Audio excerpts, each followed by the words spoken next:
October 19th. I went out last night and sniffed around the ancient manse. There were signs of recent work on the place, smells of fresh-cut lumber, of paint, of roofing, but it was locked up tighter than a canopic urn, and I couldn't tell whether there was anyone about. I walked home, still feeling relieved that I was done with my corpse dragging. The wind whistled and dry leaves blew by me. There were flashes of lightning from off in the good doctor's direction. The thing in the circle said, "French poodle," when it saw me enter. Not today. Anything else. Anything at all. I'd sure like to get out and kill and rend. I'm feeling stronger all of a sudden. Your time will come, I told it. The thing in the steamer trunk had poked a small hole in the front. An enormous yellow eye regarded me through it. It didn't make a sound, though. Snoring sounds emerged from the wardrobe in the attic. I paused before the mirror in the hall. All of its things were clustered again rather than slithering, and a close inspection showed me that they had positioned themselves before a small flaw in the glass which I hadn't noted earlier. Had they found a way to create such dimensional flaws in their prison? Still, it was too finite to be of much use to them. I resolved to keep an eye on it, though. I awoke to the crunching sounds of wheels, the clopping of horses' hooves, and the sounds of several voices, one of them singing in a foreign language, from the road out front. Stretching and stopping for a quick drink of water, I let myself out to see what was going on. It was a fine crisp morning, of sunlight, breezes, and leaves crunching beneath my feet. A line of caravans was passing on the roadway, men in sashes and bright headcloths, gypsies all. Walking beside or driving, headed, I guessed, for one of the open areas between us and the city, off in the direction of Larry Talbot's place. "Good morning, Snuff," came a voice from the roadside weeds. I walked over and investigated. "Morning, Quicklime," I said, when I spotted his dark sinuosity there. "How you feeling?" "Fine," he replied. "A lot better than the other day. Thanks for the advice." "Any time. You headed any place in particular?" "I was following the gypsies, actually, but this is far enough. We'll get word where they camp by and by." "You think they'll be stopping near here?" "Without a doubt. We've been expecting them for some time." "Oh? Something special about them?" "Well, it's common knowledge now that the Count's in the area. So I'm not talking out of class. The master spent a lot of time in Eastern Europe, where he learned something of his ways. When the Count travels, he's often accompanied by a band of gypsies. Rastov thinks he came here in a hurry when he determined where the locusts would be, then sent for his band." "What function will they serve here?" "Now we're past the death of the moon, with the power rising, things get dangerous. Everybody seems to know where the Count's residing, unless he's established a few more, residences. So someone with a picket fence who's decided the game would be better off without him could end his eligibility. He likely wants his gypsies about to guard his quarters by day." "Good lords," I said. "What?" "I hadn't even thought of the possibility of a player's having more than one residence. Do you realize what that would do to the pattern?" "Damn, no, I hadn't. This is bad snuff. If he's got another grave or two somewhere, that throws all the calculations off. It's good you thought of it, but what'll we do?" "My first impulse was to keep it to myself," I said, "but then I realized we'll have to cooperate on this. We'll have to set up a schedule, take turns watching him come and go every night. If he's got another place, or places, we've got to find them. Maybe it would be easier just to stake the guy." "That wouldn't solve the problem, though. It would just make it harder. And if he happens to be your ally, or mine, you could be sacrificing someone who'd make the difference." True. I wish I knew what side you were on." "I'm not so sure that would be a good idea just yet. We may work together better for not knowing it." "Work together? On the guard duty business, you mean?" "I had a little more in mind for us right now, if you've got a little time." "What do you have in mind?" "I'll have to tell you a little of my calculations, but that's all right. Rastov has probably duplicated them by now." "You are the calculator in your pair?" "That's right. Now, I propose telling you something, and then we'll go and check you out. No matter what we find, we'll learn something from it which will put us a little ahead." "Of course I'll come." "Good. My calculations show that one possible center of manifestation is that ruined church near where the Count is making his quarters." I don't know whether this is by accident or design, but either way, it means we can only check it by daylight. We'd better do it now, though, if there are going to be gypsy guards around later. What exactly do you want to check? I want you to slither down into the place and see whether it's suitable, or whether there's not enough left for it to be our center. I'm too big to fit down the opening. I'll stand watch above and let you know if anyone comes by. I'll do it, he hissed. Let's be on our way. We started out. And you'll have to use your imagination, too. It may look bad, but it could easily be enlarged by a few men with picks and shovels. Tell me, does this mean that Larry Talbot is a player? It doesn't matter, I said. It's one of the places it might be. What are the others? Let's not get greedy, I said. We made our way through the wood. When we reached the clearing, there were no gypsies about, nor anyone else. Check the crypt first, I said. You've gotten me wondering whether he's still using it. Quicklime slithered into its opening. A little later he returned. He's there, he reported, and so's Needle. Both of them are asleep. Good. All right. Try the church now. I paced about, sniffing the breezes, watching the trees.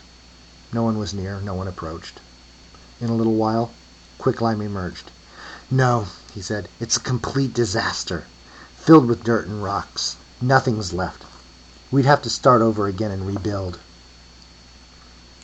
I approached the opening, forced myself in as far as I could. It narrowed quickly to the crack which he had taken his way. How far back in that crack did you get? 10 feet, maybe. There were 2 sideways off of it. Neither goes as far. I believed him from what I could see. So what does it mean? He asked. That this isn't the place, I replied. Then what is? I thought quickly. I didn't like giving anything to the competition, but in this case one real fact could be misleading, and it was a fact he'd learn sooner or later. I backed out of the opening, turned toward the woods. Vicar Roberts, I said, has a good disguise as a fanatic churchman. What do you mean? He's a player. You're joking. No, he holds midnight services to the elder gods right there in the church. The vicar? Check it out, I told him. What does that do to the pattern? I've calculated that if we count the vicar and drop Larry Talbot, that places the vicarage and the church at the center of the pattern. This isn't final if the count is moving around, of course, but that's how it looks right now if we figure it this way. The vicar, he repeated. We entered the woods. So, he said after a while, if the count has a home away from home, or 2, we need to find out whether they were established before or after the death of the moon. Yes, I agreed. Everything was frozen at that point. Death, relocation, withdrawal of a player. All of these shifted things about only before that time. Afterwards, we could kill each other or move about as we wished without disturbing the geometry of the business. If there was a way to get getting Needle to talk, we could find out. Said Quicklime. It occurred to me as we passed among the trees that I could be wrong, that I had just given him the correct information. But it seemed to me that the weight of Larry's presence, along with that anticipation business he spoke of, made him too big an influence on the game not to count him as a player, whether he collected ingredients and wove dueling spells, protections, opening spells, closing spells, or not. With him included, along with the vicar, it had to be that old manse rather than the church. And the oft-restored place looked as if it went back far enough to have a chapel around somewhere, or something that had once been a chapel. Besides, it wasn't really a bad thing to reveal the vicar for what he was. The others would start doing things to skew his efforts once the word was out. So what about watching the Count's comings and goings, I asked. Let's hold off on it, Snuff, he hissed. No need to bring the others into this yet. I've a much better idea for finding out about the Count's doings. Even with the gypsies about? Even so. What have you got in mind? Let me pursue it on my own for a day or 2. I promise I'll share it with you after this. In fact, it would be a good idea. I think you're a better calculator than Rastov. All right, we'll hold off. We parted at the edge of the wood, him going left, me right. I made my way back to my place, did a quick circuit, found everything to be in order, and went back outside. It was easy to follow the gypsies' trail, since they stuck to the roadway till they neared their destination. It was a field near Larry's place. I lay doggo for an hour or 2, and watched them set up their encampment. I didn't really learn anything, but it was colorful. Then I heard sounds from the road and turned my attention. An old-fashioned coach was approaching, drawn by two tired-looking horses. I dismissed it till it slowed and turned up Larry Talbot's driveway. I quitted my place of concealment in a stand of shrubs and headed that way, in time to see the coachman help an old woman to descend from the vehicle. I moved nearer, passing among a few ancient trees, upwind of them, as the lady, with the assistance of a blackwood cane, made her way to Larry's front door. There she raised the knocker and let it fall. Shortly, Larry opened the door, and they spoke briefly. The wind prevented my making out their words, but after a short while he stepped aside and she entered. Most peculiar. I circled the house to the rear, began peering in windows. I discovered them to be seated in the parlor, talking. Some time later, Larry rose, absented himself briefly, returned with a tray bearing a decanter and a pair of glasses. He poured, and they sipped sherry, continuing their discussion. This went on for at least half an hour.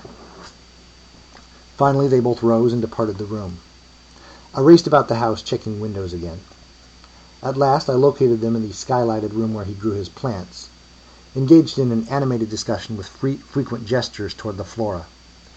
This went on for the better part of an hour before they returned to the parlor for another glass of sherry and another long talk. Then the coachman was summoned, and Larry loaded him with greenhouse clippings, then accompanied them both out to the coach before he bade her a cordial goodbye. I was torn between following the coach and approaching Larry immediately. As the thing rumbled off, I realized that I could not contain myself. Foolishly, perhaps, for I can only speak with Jack between midnight and 1 o'clock. I raced up to him. "Who was that lady?" I asked. He smiled. "Hello, Snuff. How are you?" I repeated my question, hoping that his canine spirit granted comprehension around the clock. "A delightful lady," he replied. "Name's Linda Enderby, widow of an India officer who died in the mutiny. She and her servant recently moved into an old manse she'd restored near here. The city's grown a bit dear for her and far too busy. She was just paying a social call, wanting to meet some of the neighbors. And she shares my passion for botany. We had a lively discussion of dicotyledons." "Oh," I said, ordering my thoughts. "I was watching the gypsies when she arrived. I guess I assume everything involves the game these days." "Well, I guess they do somehow," he said. "Gypsies and I go way back." "I've heard the Count is sometimes associated with them." "There's that, too," he said. "The whole matter will have to be explored soon." "I was concerned about your welfare," I said truthfully. "False alarm, Snuff. She's an intelligent and very personable lady. Would you care to come in? I have a beef stew you might—" "No, thanks," I replied. "I've some errands I should be about. Thanks again for your help the other night." He smiled. "No trouble, really. We'll talk again," he said, turning back toward his house. "Yes." I walked back slowly, thinking. I had caught their scents as I had watched, and I knew Linda Enderby and her servant to be the great detective and his companion. Leaves blew by, and I caught one in my teeth, spat it out again. The pace was quickening. As I approached my home, there came a soft meow from the field across the way. "Gray?" I asked. "Yes." "Good. I wanted to talk to you." "What a coincidence," she said. I turned and entered the field. She was standing on the spot where the body had first been located. "What about?" I asked her. "I've decided not to play games with you, ding-dong-dell, as Macabre said." "Oh. Well, what I thought you should know is that when the vicar was out with the searchers, this was the first place he brought them." "Oh?" "Yes, he had to know that the body was here. He wanted them to find it, wanted them to focus their investigation on Jack." "How interesting. And how else would he know unless he'd left it here or been party to it? Snuff? The vicar's behind it." "Thank you." "You're welcome." I told her where the gypsies were. She'd already seen them go by. So I told her, too, that we'd a new neighbor named Linda Enderby who'd been by to visit Larry. "Yes, I've met her," she said. "She was also by to visit the mistress earlier. Charmed her completely. They share an interest in herbs and gourmet cooking." "Jill's a gourmet cook?" "Yes, come by later and I'll see that you get some choice selections." "I'd like to do that. In fact, I'd like to collect you later anyway. I want your help on an investigation." "Of what?" I had to tell her the truth if I wanted her help. So I told her of my conclusions on the hilltop, there in my ring of piston stones, and of the day's adventures with Quicklime, of his speculations on the gypsies, of the other things I'd learned about the vicar, and of my conclusions concerning the manse. I told her everything except that the great detective had come to town and set up housekeeping in that place, and that I could talk to Larry Talbot and get an answer any time. I found a broken basement window when I was prowling the other night, I continued, big enough for a cat to slip through.